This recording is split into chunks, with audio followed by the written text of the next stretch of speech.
Welcome, everyone, to the PFF Fantasy Podcast. I'm your host, John Macri, fantasy analyst here at PFF, and I'm once again joined by the great Kate Magdziuk as we continue to review the 2023 season. Kate, the fantasy awards were fun last week. We're going to keep it going this week and talk about the biggest surprises and disappointments at the running back position. So I know I always enjoy these retrospective look backs on the season, especially at this time of the year. How about you? How are you doing? I'm doing great. We're talking about running backs, which is my favorite position to talk about. So I always enjoy a little bit running back talk, but I think you hit it on the nose. Like it's so fun to look back at your expectations before the season and compare them and see what went wrong and what went right and why, and how you can use that information and perhaps project it for the seasons to come so we can continue to dominate in fantasy football. Absolutely. Yeah. This will be fun to kind of look through, see who our biggest surprises were, who were the players that let us down, and yeah, we're talking running backs. They're always fun to discuss, and yeah, the NFL always being so unpredictable. It's fun to kind of see what went right and what went wrong throughout the season. But yeah, we're gonna go through it here. Our pleasant surprises, surprise disappointments here, and then since it's the NFL playoffs this weekend as well, with Super Wild Card weekend, we'll have a little friendly competition with some playoff pick'ems, and we'll keep that rolling through the NFL playoffs as well, which should be fun. So yeah, before we get into it all here, I do want to give a quick shout out to our presenting sponsor, Fabric by Gerber Life. If you have a family, then you need to get term life insurance to protect them. It's one of the smartest financial decisions you can make, and the start of the new year is the perfect time to get it done so you could focus on whatever else the year has in store for you. Fabric was designed by parents for parents to help you get a high quality, surprisingly affordable term life insurance policy in less than 10 minutes. Fabric has flexible policies to fit your family and your budget, with quality policies like $1 million in coverage for less than $1 a day. Get your personalized quote in just minutes and then apply when it's convenient for you. It's all online and on your schedule. You could go from start to covered in less than 10 minutes with no health exam required. Join the thousands of parents who trust Fabric to protect their family. Apply today in just minutes at meetfabric.com/fantasy. That's meetfabric.com/fantasy, meetfabric.com/fantasy. Policies issued by Western Southern Life Insurance Company, not available in certain states. Prices subject to underwriting and health questions. All right, Kate, we're going to start it off with our first pleasant surprise at the running back position. I feel like this is a player we talked about quite a bit on the awards show. I don't think anybody really saw this one coming. Obviously, if you look at the ADP, we both have the same player here at the top of our list. So who is the number one pleasant surprise for you on the 2023 season? It's got to be Kyren Williams, running back for the LA Rams. Now, if you didn't listen to our awards show, go back and listen because we talked about Kyren Williams a lot. And it turns out that Kyren Williams can qualify for pretty much any award in the fantasy football season because he was just that freaking good. Now, Yeah. going into the season, obviously Cam Akers was the presumed starter, and like there was no real question about that. Everybody thought they were going to get maybe a value out of Cam Akers, drafting him, like RB 22 to, like as an RB 2, RB 3, like we all thought we were going to get this huge steal. No, right out of the gate. I mean, Kyren Williams showed up over Cam Akers in Akers' season debut, had just 29 total yards and a touchdown on 22 touches. Like it once they saw that, it was Kyren Williams. They never looked back. He exemplified the workhorse role. 300 or 1,350 scrimmage yards, 15 touchdowns, finishes the overall RB4. Had a 90.2 PFF rushing grade that ranked fifth among running backs on the season. Just was so efficient, averaged almost 20 fantasy points per game. And again, the best part of it all, you got him on the waiver wire.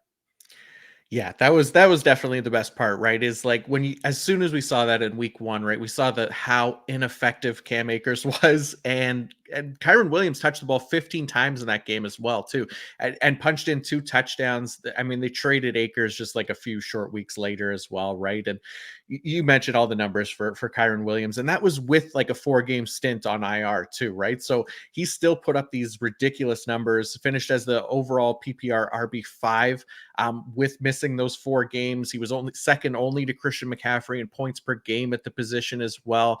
like you said, a player that went undrafted, you picked him up off the waiver wire, and he was a starter all year long outside of the games that he missed. And yeah, he was just incredible. 12 rushing touchdowns as well, tied for the fourth most.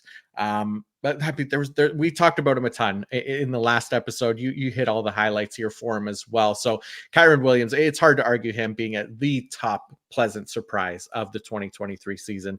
He was just incredible. So very happy to see that. I'll be excited to kind of see where he starts to go in drafts. I mean, obviously, as a former fifth round pick now in 2022, we see these guys become replaceable at times, but man, he was so good. There will be some barriers, obviously, for him to escape, I guess, in free agency and in the draft and see what the Rams do there. But got to have confidence in Kyren Williams right now, at least for what he can do and how good he looked this season. So I still feel pretty good about him potentially being a top pick next year as well. Yeah, I can't wait to draft Kyren Williams in pretty much all of my fantasy leagues. And you know what? Like just from the point where he was drafted, like undersized and slow, not athletic, like Yeah. he put all of those narratives to the test. And I do think he's here to stay for fantasy. Yeah, it feels like it, and it seems like the coaching staff is going to remain intact there. Obviously, they made the playoffs too, right? So it's a good sign that the coaching staff has faith in him. He should be sticking around there, I would think, and still be that lead kind of hopefully workhorse back that he was this year as well.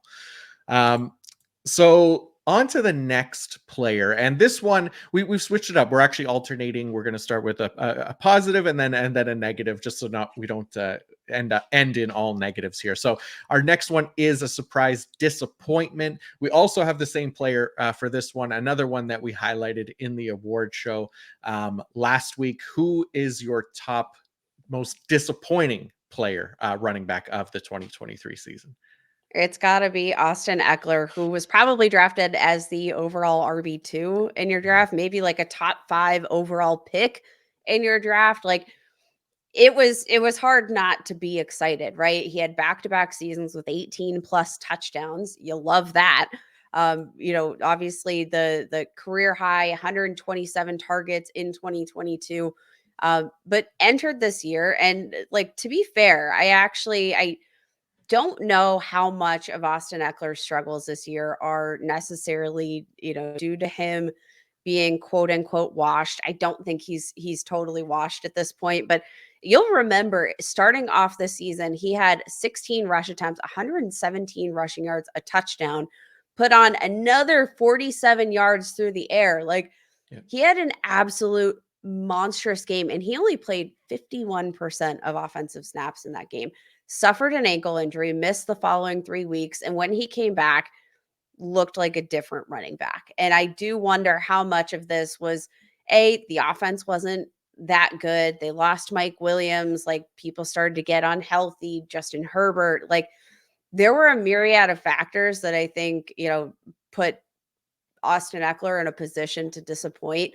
Obviously, the touchdown production, not what you wanted it to be.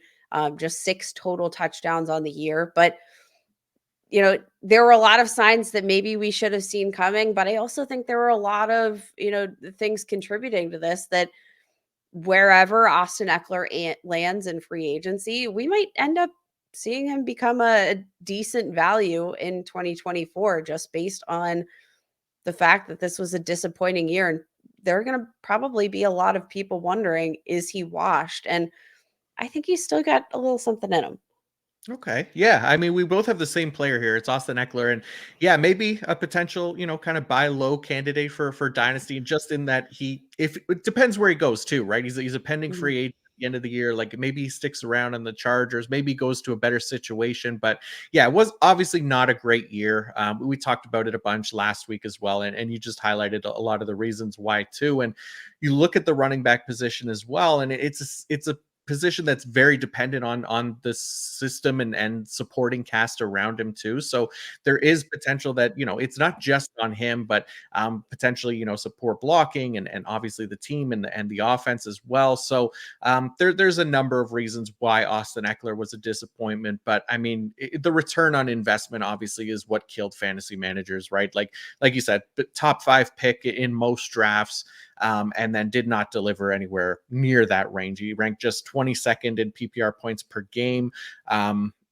Yeah, it wasn't great. He had 8 games where he finished outside of the top 20 PPR running backs as well. That only happened twice through 17 weeks last season. Another 4 of those down games were outside of the top 30 PPR running backs, which never happened once in 2022. That was when he obviously finished as a PPR RB1, but it was a pretty big drop off, obviously, here. And he's an older running back as well. So, it's not to say that it was entirely the system and everything around him too. Like, we do see that running back cliff happen for players. So there is part of that goes into it as well. But yeah, it'll be really interesting to see what happens with Austin Eckler this offseason, where he goes, and then if he can bounce back potentially, because it's not impossible. We've seen him be that kind of workhorse running back, and then obviously receiving production being such a key for him. So we'll see what happens in 2024, but no doubt that 2023 was a massive disappointment for Mr. Eckler there. For sure. Let's talk about a positive surprise now. And this is my second one, second surprise player of the season at running back. And it is Raheem Mostert of the Miami Dolphins. So I feel like, going into the year, there was definitely a lot more excitement around Devin Achane.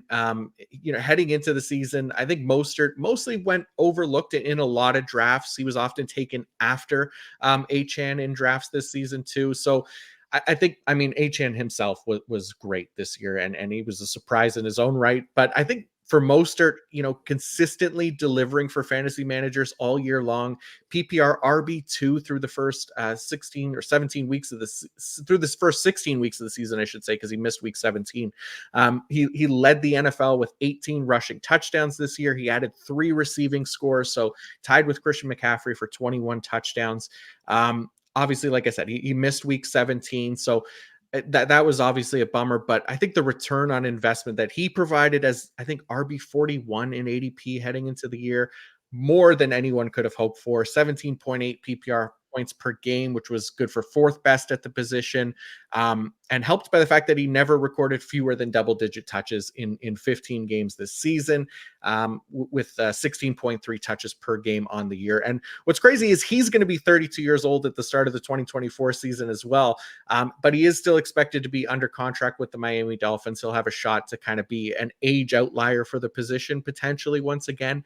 I know that Nate has him ranked as RB15 in his early 2024 rankings, which I think is fair considering Achane also on the roster and how well he looked. But yeah, Mostert, his involvement in the offense, it's possible that we see that again for him. So talking about Austin Eckler, and his running back age cliff potentially, Raheem Mostert just proved that, you don't have to be 26 or younger at the running back position to be an effective fantasy back. So Raheem Mostert makes the list for me. I'm actually going to go with a teammate here now, Devon Achane, who he was a big surprise for me. Now, I know he was definitely the more hyped of these 2 running backs and was definitely drafted ahead of Raheem Mostert. Like, no doubt about that. But we kind of knew what Raheem Mostert was, right? I don't think anybody projected him to lead the NFL in touchdowns, but I think we knew, like, yeah, this guy is super explosive when healthy. And that's been sort of the big asterisk next to Raheem Mostert's name. I don't think anybody could have seen what Devon Achane did in his rookie season. Now, I know coming out of Texas A&M, he was like the fastest running back in the class, 5'9", 185 pounds. I was really concerned that that would be kind of like the one trick pony, right? Like, he's small and he's fast. And I think I underestimated just how much the Miami Dolphins are able to do with that schematically in their offense when you've got a Tyreek Hill, when you've got a healthy Jalen Waddle. You know, scheming up a guy like Devon Achane is absolutely easy. Like, he just fits this team so well. Averaged 16 fantasy points per game, played 11 games and finished as the overall RB24 and half PPR scoring. Like, 800 rushing yards, 8 touchdowns, among running backs with 100 plus carries, led the NFL in rushing average, 7.77 yards per carry. So, like, put that 16 fantasy points per game in perspective when you look at the fact that he was averaging just over 9 rushing attempts per game. Like, I didn't see it coming. It hit me like a boomerang, and I like, good for you, Achan. I'm happy for you. Now, I will say, the big concern again for me, obviously, like, you love the speed, but the size component of it, he dealt with some health issues. So Mhm. that could be an issue moving forward. I'd love to see him put on a little bit more muscle to maybe, like, pad the body a little bit, put a little fluff in the trunk, I don't know.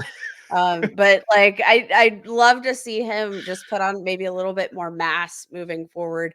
Maybe that'll help, if the strength and conditioning portion can, be ramped up a bit, maybe we'll see him stay a little bit healthier in the future, but I gotta say, as a rookie, he absolutely blew my expectations out of the water. Yeah, he was amazing, and like you said, the efficiency from Achane was just ridiculous, and then that's what made him such a stud too, and like everything else around him too. There was a great offense to be in that he fit in perfectly, like you said, with that speed.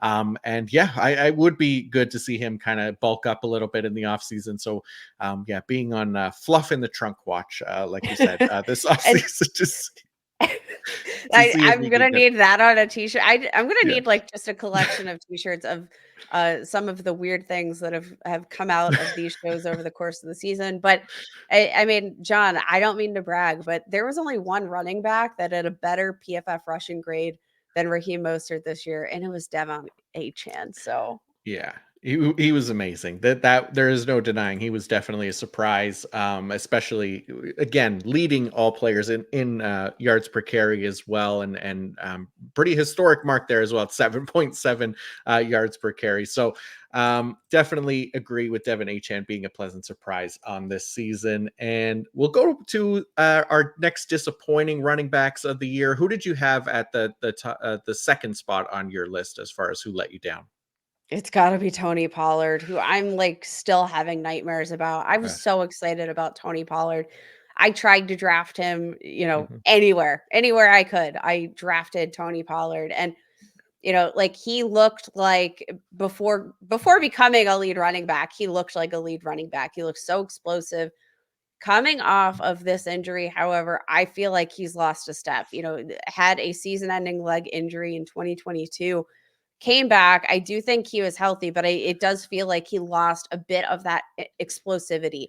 And that was kind of the element that made Tony Pollard so dominant, especially for fantasy, was some of that efficiency. Ranked sixth in total touches among running backs, but that inefficiency was just way too much to overcome. Ranked as the overall RB 18 on the season, averaged just 5.63 fantasy points per game in the playoffs. Like, that is brutal. Career lows in terms of yards per carry, yards after contact per attempt, missed forced tackle rate, explosive run rate.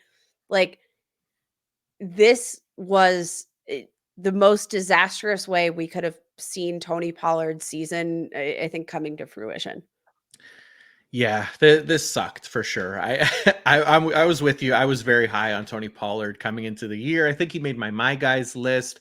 I went on freaking NFL Network hyping him up as well, and I don't know how actually I didn't put him on my disappointing players list. He really should have been on there because he let me down in a big way.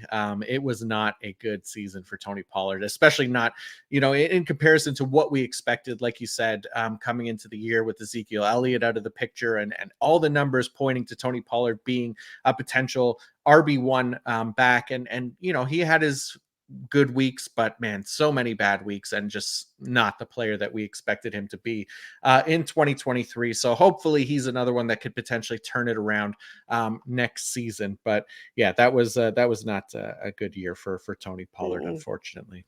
mm-mm. Um, so my next running back is Najee Harris of the Pittsburgh Steelers as my surprise disappointment. I think there were a lot of people that warned about the potential of Najee Harris being in a timeshare with fellow Steelers running back Jalen Warren, which did turn out to be true for most of the year. Harris was still drafted as the 9th overall running back, but finished as the PPR RB27. Didn't miss a single game either. So some pretty poor inefficiency there from Najee Harris. He ranked 35th among running backs in PPR points per game at 10.7. Just 3 top 12 PPR finishes. One of them came in week 17, which was great for those who had trusted him, but he also had 7 games where he finished outside of the top 30 PPR running backs, which made him one of the worst returns on investment this season. He was arguably not even the best running back on his own team. Jalen Warren finished as the PPR RB20 this season. So yeah, as a 2021 first round pick, Najee Harris, I think struggling with the inefficiency a little bit in his first 2 seasons in the NFL. And to his credit, he was better in that regard this season, but I think it came at the cost of a lighter workload that ultimately kind of crushed his 2023 value, even though he's been playing a ton more in the last 2 weeks. So we'll see if there is a potential turnaround there for next season. But you look at his touches per game over the last 3 seasons; they've declined each year. His fantasy points in PPR have also declined each season, as has his points per game. So this was definitely a letdown for Najee Harris, a player that was drafted very highly this year. To see him kind of get in that shared backfield there and just not come away with the return on investment that I think a lot of fantasy managers that spent that high pick on him were hoping for. I think it's fair. It does kill me as a Steelers fan. Yeah. I will say the one thing that I keep going back to with Najee Harris is I think this is the best he's looked as a Yeah. Pittsburgh Steeler here, maybe in the second half of the season. Kind of has struggled with vision in terms of like I think part of the issue with his inefficiency has stemmed from just sometimes not seeing the field and making bad decisions in the field of play. But I think we've seen a ton of improvement there. And you know what? In the second half of the season, he's really kind of been a pretty dominant workhorse. Mm-hmm. 15 plus touches in all but or 6 of the last 7 weeks. Back to back weeks here. We're coming off to close out the season with 27 plus touches. I know. Really kind of coming into his own. I do think that in the second half of this season, he's looked a little bit better than Jalen Warren, and we might be starting to see that narrative flip just a bit, just a little bit. Yeah, I'm with you. I think there's definitely a lot of positives to take away from Najee Harris this season. Just looking at like overall finish and everything like that, a disappointment. But I think there is he's at least trending in a positive direction here as to close out the season, right? Like you said, getting a lot more touches, and he's definitely looked better than he has in the previous 2 seasons as well. So not a total loss for Najee Harris. I think there will be some potentially positive things to look for as we head into the off season as well. All right, we'll keep it going, but we do want to take a quick ad break here from our friends at DraftKings. DraftKings Sportsbook, an official sports betting partner of the NFL playoffs, is bringing you an offer that'll help make the playoffs electrifying. New customers can bet $5 on any game and get 200 instantly in bonus bets. So, Kate, we got a couple picks here. We're heading into the playoffs. The first one that I took was I don't know. We'll see. I kind of like this one. It's Kareem Hunt, an anytime touchdown here at plus 150, going against the Houston Texans. Kareem Hunt of the Cleveland Browns taking the majority of the goal line touches for the Browns this year. 9 touchdowns on the season. The Texans are giving up. They're definitely giving up the fewest passing touchdowns on the year, but they are giving up the 5th most rushing touchdowns on the year. So I like the potential for Kareem Hunt to get into the end zone here. I'm a little bit higher on the Browns, I think, than most heading into this week, but we'll see what happens. Although they are I think 2.5 point favorites, but yeah, Kareem Hunt, anytime touchdown for me at plus 150. How about you? I am actually going to swing it right back here to Pittsburgh. We just talked about Najee Harris and we talked about the recent uptick in workload. We've got ourselves a winter wonderland game coming up here. There's supposed to be snow. There's supposed to be Wind gusts of up to 50 miles an hour here in Buffalo for this Steelers Bills game. Najee Harris has been on an absolute tear in terms of his workload, and he is getting plus 105 odds, plus 105 for over 15 and a half rush attempts. And like I said, like I just mentioned, each of the past 3 weeks, 19 plus rush attempts, has been a total workhorse as of late. And the past 3 weeks has looked quite a bit better than, Jalen Warren, and been a little bit more reliable on a down to down basis. I think this is going to be a big Najee Harris game. I think the weather is going to necessitate, a lot of usage from both Harris and Warren. So I don't know, maybe you get in on Jalen Warren over 8.5 as well. But I think this could be a huge day for all of the running backs here in Buffalo, and I'm loving the plus odds on Najee Harris over 15.5 carries. Nice. I love that. That's a good call. Yeah. So there you go. Download the DraftKings Sportsbook now with code PFF. New customers can bet $5 on NFL action to score 200 instantly in bonus bets only on DraftKings Sportsbook with code PFF. The crown is yours. Gambling problem, call 1-800-GAMBLER or visit www.1800gambler.net. In New York, call 877-8-HOPE-NY or text HOPE-NY. In Connecticut, help is available for problem gambling. Call 888-789-7777 or visit ccpg.org. Please play responsibly on behalf of Boot Hill Casino and Resort. Licensee partner Golden Nugget Lake Charles. 21 plus age varies by jurisdiction. Void in Ontario. Bonus bets expire 168 hours after issuance. See sportsbook.draftkings.com/football terms for eligibility and deposit restriction terms and responsible gaming resources. All right, let's continue with our running back discussion here, Kate. We have the same player again for our next pleasant surprise running back. Who do you have here from the Tampa Bay Buccaneers? Now, I'm going to put like an asterisk here, an asterisk, but we got to talk about Rachaad White, who, I mean, we all drafted as probably like, a low end RB2, maybe Yeah. at best. Like, I think everybody projected him to be the starting running back, which he obviously was, but I don't think anybody had pegged him for the kind of season that he was going to have with the Buccaneers, as playing as crucial a role in the receiving game as he did, finish as the overall RB7 in terms of half PPR scoring. Was once again inefficient on the ground, 3.64 yards per carry. That's even worse than his rookie season. Didn't eclipse 1,000 receiving yards or 1,000 rushing yards, despite having 272 rush attempts. Like, again, big asterisk, but the receiving work, it absolutely blew my mind. I feel like Rachaad White kind of played the role and that I expected Chris Godwin to have almost. Like, I thought they wouldn't be able to run the ball, so they'd, get it to Chris Godwin over the middle. No, they just worked Rachaad White into the receiving game, and kind of substituted the run with passes to Rachaad White. Again, still really inefficient. It had some struggles on the offensive line, so maybe that contributed in part to that. But I don't know how in on Raheem Mostert I am going to be moving forward. Rachaad White, Raheem Mostert. I know I'll be in on Raheem Mostert, but I don't know how in on Rachaad White I'm going to be in the future, given the back-to-back seasons of total inefficiency on the ground. But I sure am thankful for the leagues that I drafted him in. Yeah, definitely thankful for where we drafted him for sure. Going as the PPR RB24 in ADP, finished as the PPR RB6. So, like you said, the workload, the usage for him in the passing game, everything was amazing.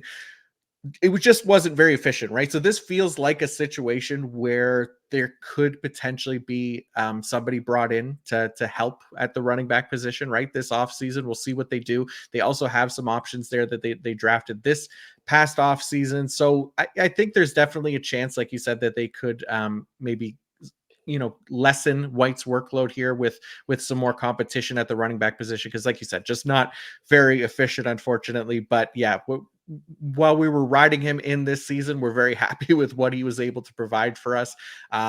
yeah, he averaged 20 touches per game, 15.9 fantasy points per game. Obviously, excellent numbers for his position.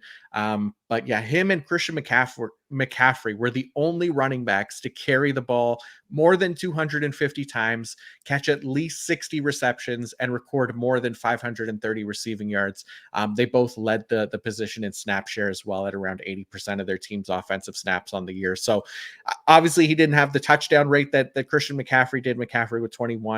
White, I think, found the end zone just 9 times this year, but still delivered well above expectations, I think, for where we were drafting him this year. So easily one of the pleasant surprises of the year for me as well.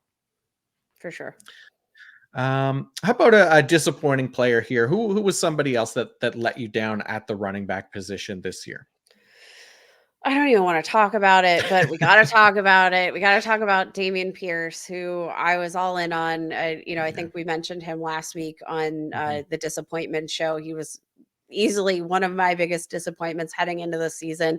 As a rookie, just kind of absolutely dominated before his season-ending ankle injury, and from an efficiency standpoint, from an eyeball test standpoint, like Pierce was top notch among running backs with 100 or more carries in 2022, ranked top 12 with an 84.8 PFF rushing grade, 3.28 yards after contact per attempt, led the league in that cohort with a 28% missed force tackle rate, and none of it translated to his second NFL season. Got outplayed by Devin Singletary, averaged just 2.9 yards per carry, 0.49 fantasy points per touch, ranked dead last among running backs with 100 plus rush attempts. Like, how, I had this underdog pick'em slip that I filled out before the season.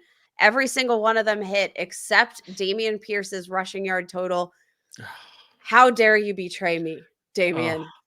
I still love him. I love the talent. I love the type of running back he is, but my God, did I get bulldozed by this one? yeah, that can't agree more. Yeah, he was definitely a bummer this season, and then obviously, yeah, losing his job later in the year as well, just hurt even more. So, where he could provide zero value to you. So, yeah, Damian Pierce definitely a disappointment. In the same vein, I got Alexander Madison of the Minnesota Vikings. He was another player that I think after Dalvin Cook's release from the Vikings. I think Madison was kind of expected to step right into Dalvin Cook's prior workload, and if not replicate his production, at least come close to it. And he had a handful of games where he was used as that kind of workhorse running back. He delivered 6 top 24 PPR finishes, but that was pretty much the extent of his ceiling in 2023 before he basically trailed off into obscurity. His disappointing season came, I would think, mostly due to inefficiencies as a runner, right? He averaged 3.9 yards per carry, which ranked tied for 37th among running backs. His 8.6 PPR points per game ranked just 42nd among running backs, despite him being Minnesota's lead back for most of the first 12 weeks of the season.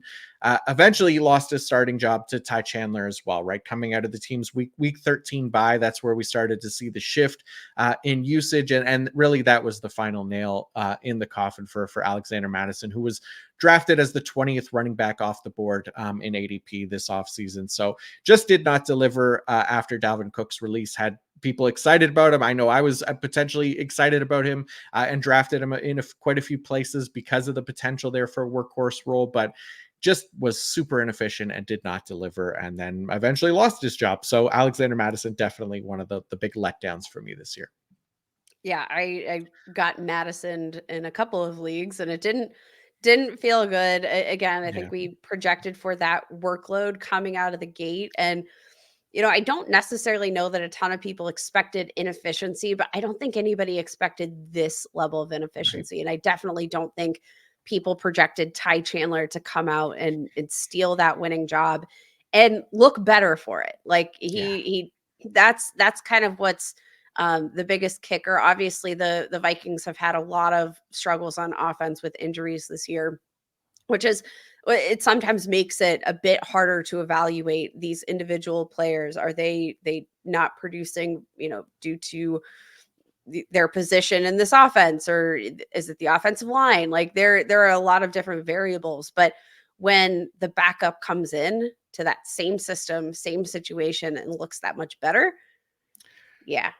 Yeah. eh. Yeah. That was definitely the bigger surprise too, right? Is once Ty Chandler got that role, he was better. He was a better fantasy asset. He was more efficient. So yeah, Alexander Madison was just not that guy, unfortunately, here in 2023.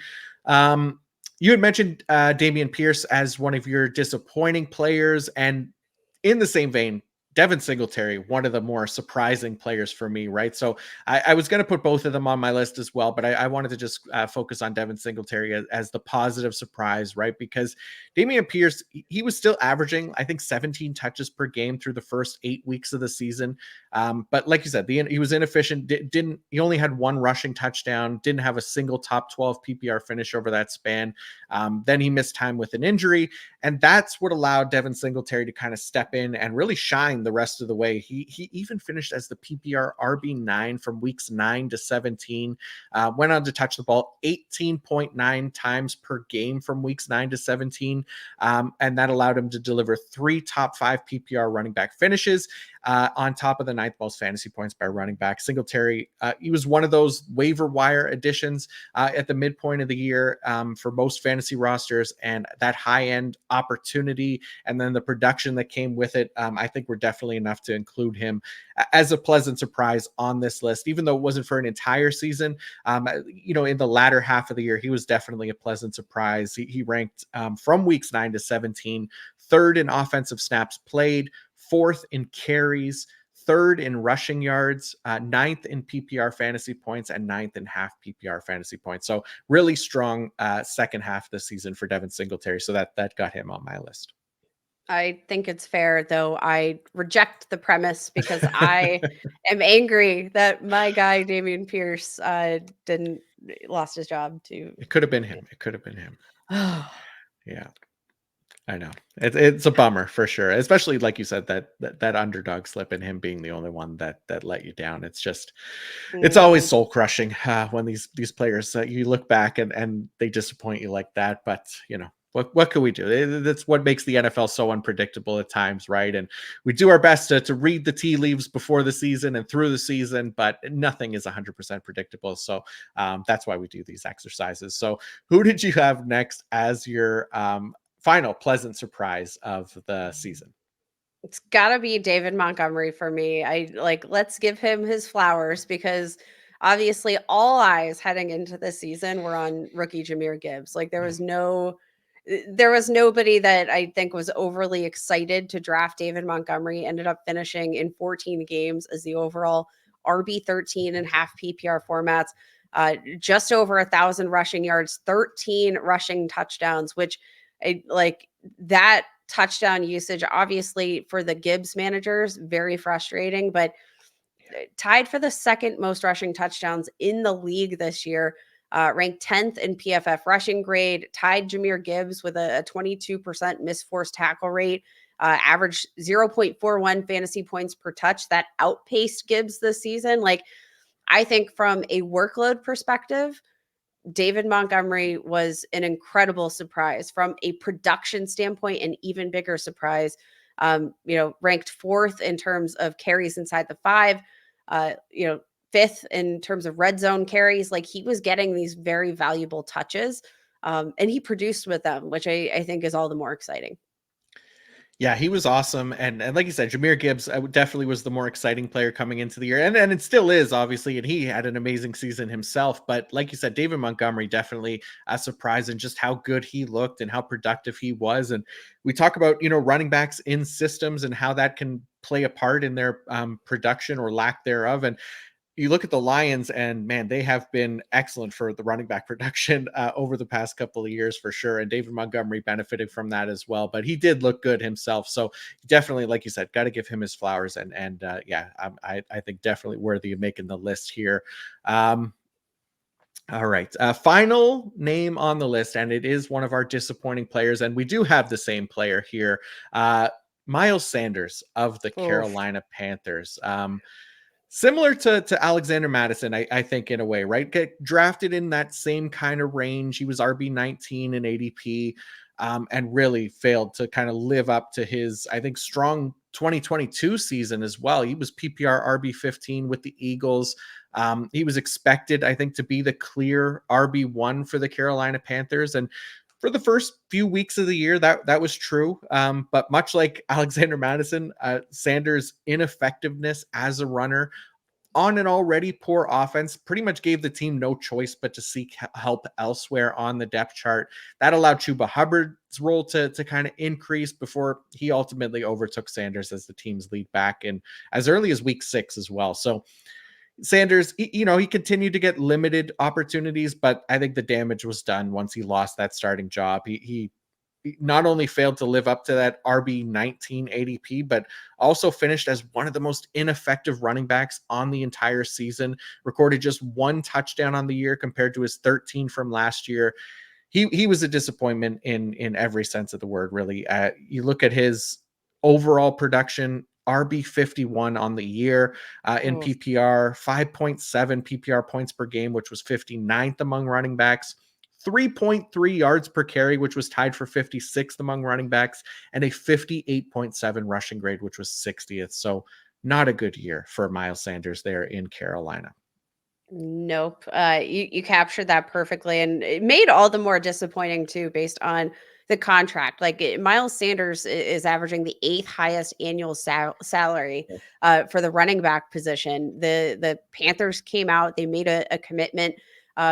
His first 2 years, he got a signing bonus, and the first 2 years of his 4-year contract were guaranteed. So, like, they paid him up front, and boy, oh boy, did that not play out. And what I think makes it even more disappointing is that the guy that overtook him was not a new face in this Right. offense, which I think is all the more just kind of startling when you think about the fact that, like, Chuba Hubbard, third year player, like, they know who Chuba Hubbard was. They wanted somebody else, but once Miles Sanders got in the building, they said, I think we'll stick with Chuba. Like, that whole narrative, I think, there's not really a ton of incentive for the Panthers to move on from him this offseason. Like I said, already paid up on the first 2 years of his contract. So, like, not a ton of money to be saved. Like, I don't think they have really any incentive to move on, but maybe we see them bring in a new running back in the draft, or maybe we see them stick with Chuba Hubbard. Right. Um, but either way, I don't think we can project Miles Sanders for any fantasy relevance whatsoever moving forward. No, yeah, no, it's really hard to kind of have faith in him now. There's just not really anything promising. You look at a lot of his underlying metrics and everything. I mean, we just kind of went through them, but there's just nothing there to be excited about Miles Sanders. And not to say that it can't happen, but it just feels very, very unlikely at this point, especially considering that he's very likely to stick on the Carolina Panthers next year with that contract. So yeah, we'll see how things go. But it was a rough year for Miles Sanders, that's for sure. But yeah, that's going to do it for our surprises and disappointments at the running back position. There's definitely a lot of other names that we could have included, but we went with just 4 each here to keep it fairly short here, keep us under an hour here for the podcast. But before we close out the show, it is the NFL playoffs. So we have to have some reference to the NFL playoffs here. We're going to do a playoff pick'em.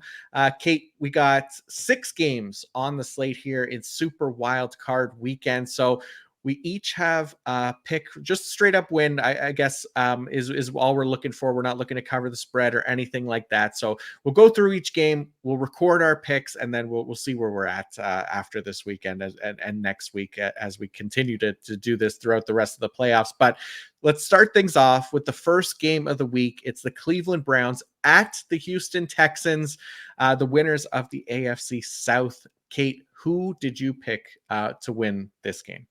I'm taking the Texans, baby. Mr. Coach of the Year, Mr. Offensive Rookie of the Year. I think they're going to handle business. I love that this is a home game. First of all, the Browns defense has really struggled on the road this year. I know the Browns just upset the Texans a couple of weeks ago, but let's remember that was without CJ Stroud. And I know the Browns offense is rolling, but So is the Texans defense. And I think that this is going to be kind of a trap pick just because we just saw these two teams face off. But I mean, this was a game that was very different, even though it was just weeks ago uh, without CJ Stroud there leading the pack. Like I think this is Texans in the bag. Texans are playing so well at home. Browns defense, not so much on the road. Like I feel like you're in for a trap if you're back in the favorites here. I know. And I'm picking the Cleveland Browns because I love that Trap. defense. And like you said, I know. It's not, I don't feel great about it. This was, I think, probably, yeah. I mean, there's tough games to pick here, but this was definitely one of the hardest ones for me. And I mean, I don't know. I'm rolling with the Flacco magic here of the past few weeks, and the Cleveland Browns defense. And I know it's betting against PFF Bobby there, the offensive coordinator for the Houston Texans, Bobby Slowick, and how good that young Texans team has been. But I just think the stars that the Browns have on that defense, that defensive line, it has been playing really well.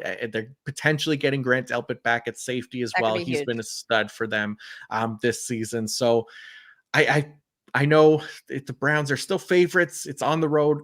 I'm going with the Cleveland Browns this week. I gotta try to pick some non-home teams here because I think mostly I I went with that. But yeah, I'm gonna go with the Cleveland Browns. So we'll see how that one goes. Should be a good game. Next game on the list: Dolphins at Chiefs. This one I went with the underdog. I am betting against the Woo! Kansas City Chiefs. I know this is I'm back to back here, going with maybe some crazier picks, but I unexpected things happen in the playoffs as well. It feels weird to be betting against Patrick Mahomes in the playoffs, Mhm. especially this early on in the playoffs. But I really like the Miami Dolphins offense. They're potentially going to be all healthy for this game with Tyreek Hill, Jalen Waddle, Raheem Mostert, Devin Achane all playing, Tua Tagovailoa. I know the defense is a little bit more banged up, but they still got a lot of stars there. I just don't think Kansas City's offense is what it was last year. And I think if it becomes a shootout, I'm willing to bet on the Miami offense. So that's where I'm going. I kind of expect to be wrong with this one, but I got to switch things up and take a non-favorite here, and I'm taking the Miami Dolphins. I'm rolling with the Chiefs, and yeah, that's the chalk pick here. But Miami Dolphins, like again, you mentioned their great strength on offense. They're gonna get Jalen Waddle, Raheem Mostert back, hopefully, but I can't get over their injuries on defense. And I think between the fact that they're on the road, the fact that this is projecting, I think the what's it called? Like when it feels like a certain temperature. What Oh, what is that called? Oh my gosh, what is it called? Like when the feel temperature, not the actual temperature. Uh, Weather nerds, I'm sorry, I suck at weather. But the like actual feels like temperature is right. supposed to be in the negatives. Like I do not think this is a game that the game script is going to favor this Miami Dolphins team that I think they take comfort in playing at home. I think home field losing that home field advantage was so huge for them.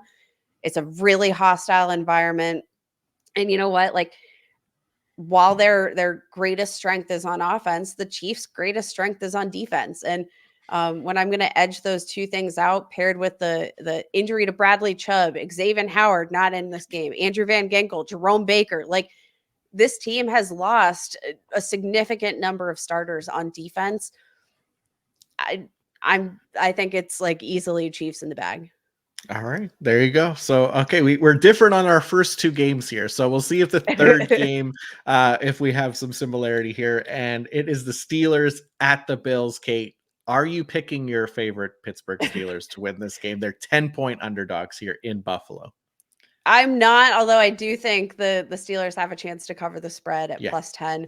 I just think from a standpoint of which team has the better resiliency factor, I do think it's the Bills. On paper, obviously the Bills a much better offense. Fairly comparable defense, and they've both had issues with injury, right? But the biggest kicker for me in this game is obviously the absence of TJ Watt here for the Yeah. Steelers. Going to be a huge, huge absence in that defense. I will say, I really like Nick Herbig, who Mhm. could see a really big role here in this game. in limited snaps as a rookie, has really, I think, showed a lot of promise, a lot of potential. But like this game, I actually think could come kind of down to the wire based on the fact that, this is a crazy weather game, right? It's in Buffalo, it's cold. They're projecting wind gusts up to 50 miles an hour. Like, this might just be like a game of who can run the ball a little bit better. And obviously Josh Allen will, give them the edge at quarterback, which is kind of my tiebreaker there. But I think this game could probably be a lot closer than the point spread would indicate.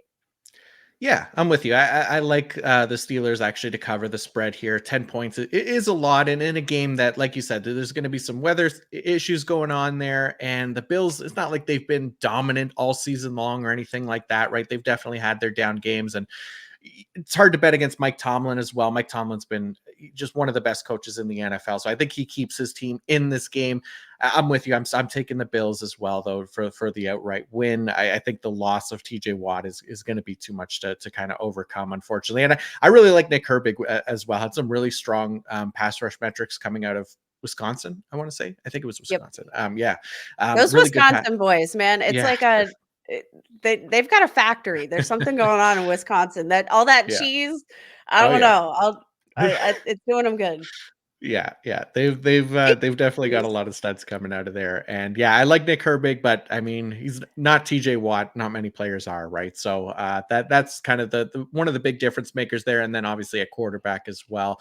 I know Mason Rudolph has been solid here the past couple weeks, but I think Josh Allen will be the difference maker overall. So I got the Bills as well. So we got the same pick on that one.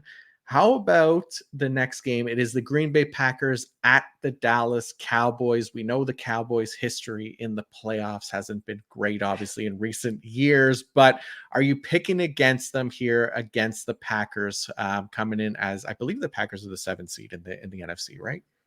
Yeah, I don't think you Yes, can they are. possibly bet against the Cowboys right now with the momentum they have on Yeah. offense, defense, and the fact that this is a home game. Like the fact that this is a home game, like there were two teams that I thought really, or three teams that I thought really, really, really needed home field advantage, and that was the Cowboys, the Yeah. Lions, and the Dolphins. And luckily the Cowboys and Lions, they got their home field advantage. I think that's going to be huge for the Cowboys.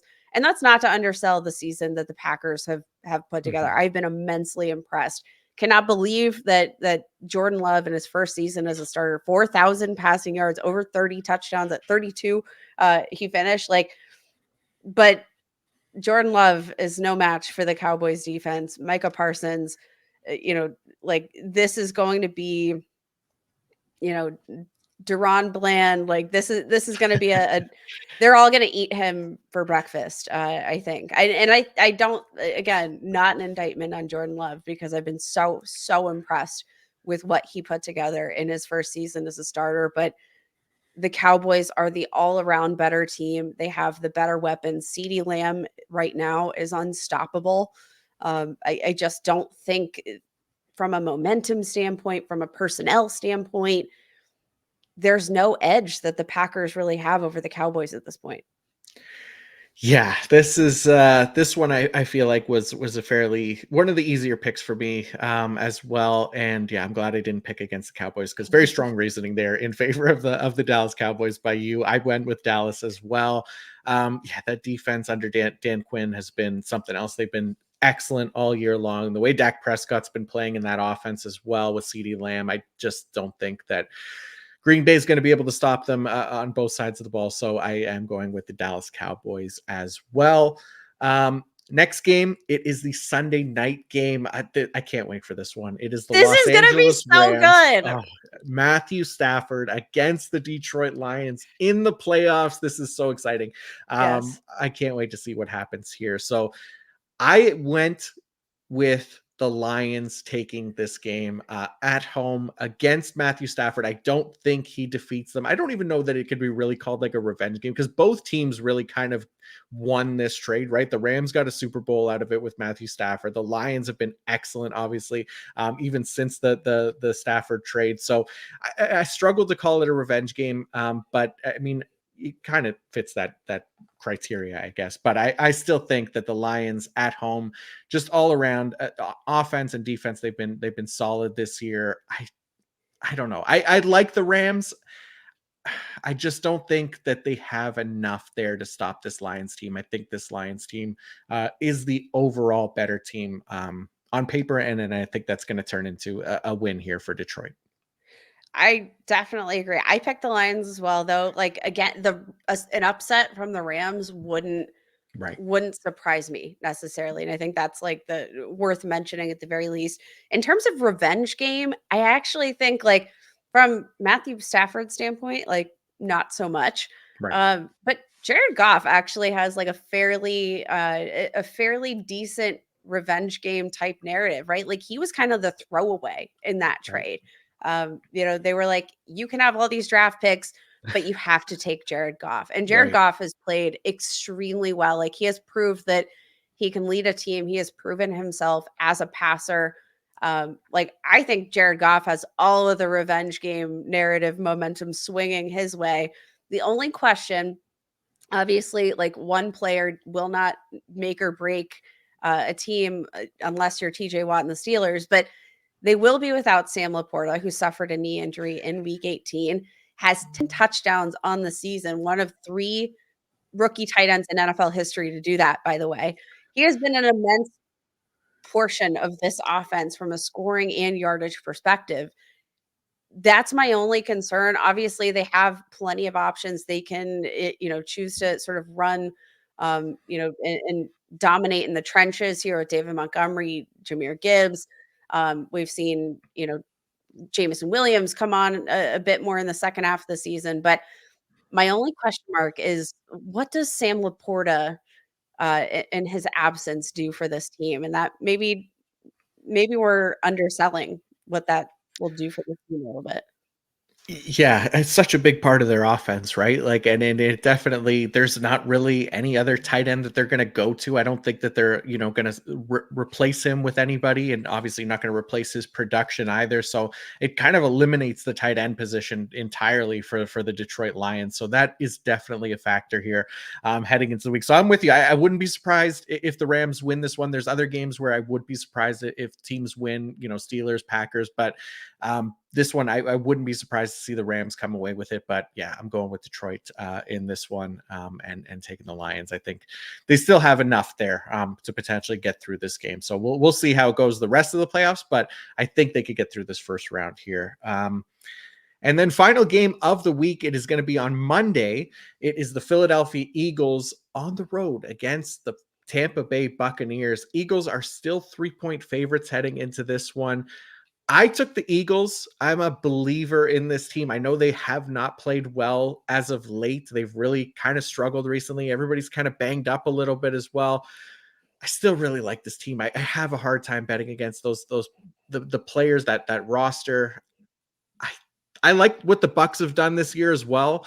I just think the Eagles are an overall better team. And again, this is another one of those ones. Maybe I wouldn't necessarily be surprised if Tampa Bay got the win here at home, considering how poor the Eagles have been recently. But I just think they put it together here in the playoffs and could potentially go on a run. So I'm taking Philadelphia. How about you?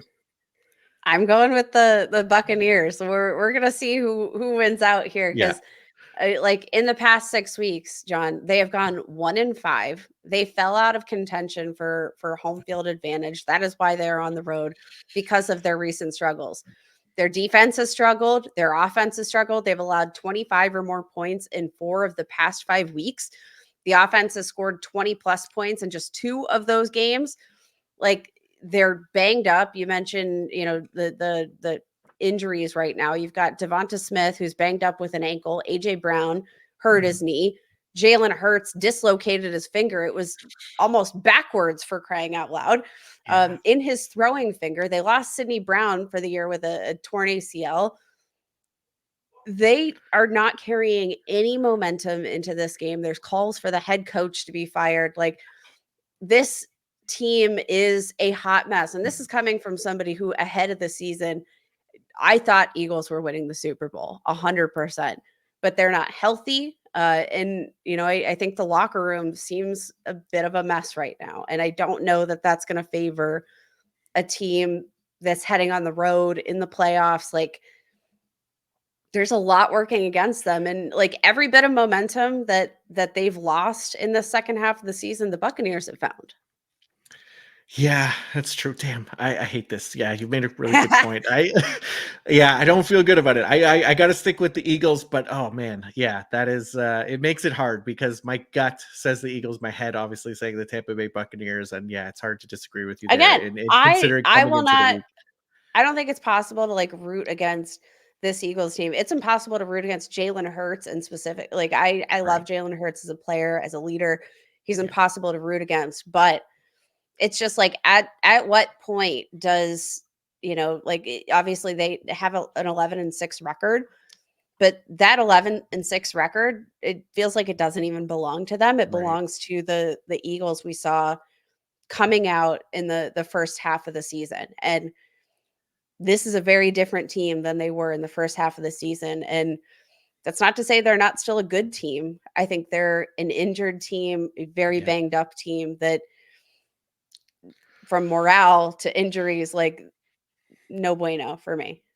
Yeah, no, that's fair. They've definitely looked a lot worse in recent weeks here, but yeah, we'll see how it goes. I'm excited. I'm glad that we did this. This definitely makes the It's a good playoffs more excited. exercise. Yeah, I'm really looking forward to this week. This will be fun. We got some different picks. We have, I think, 3 of the same and 3 different picks. So it'll come down to Browns, Texans, Dolphins, Chiefs, and Eagles, Buccaneers here for us to see how those games turn out. But this is going to be fun. I'm excited to go through it all next week and to see how things turn out, and then obviously make some more picks as well. So this was fun. Thank you all for tuning in. We'll continue our kind of season in review content next week by looking at our surprises and disappointments at another position. I don't know what position. What do you feel like doing? What position do you feel like doing, Kate? Wide receivers, tight ends, or quarterbacks next? Let's do Leave it up to you. quarterbacks. Let's do quarterbacks. I like it. Yeah, we'll talk quarterbacks next week. So there you go. Kate, thank you as well for coming on and knocking this episode out with me. Always a pleasure. Before you go, please remind everybody where they could find more of you and your work as well. Absolutely. Find me on Twitter at Kate Magdziuk. That's Magdziuk. And I'll be popping in for fantasy content. Check out, I got some winners, losers, more surprises, all that in store, breaking down by position over at PFF. Awesome. Yeah, definitely go check that out. Enjoy the NFL playoffs, everybody. Super wild card weekend. It'll be a lot of fun. So enjoy that. We'll be back next week. And until next time, peace out.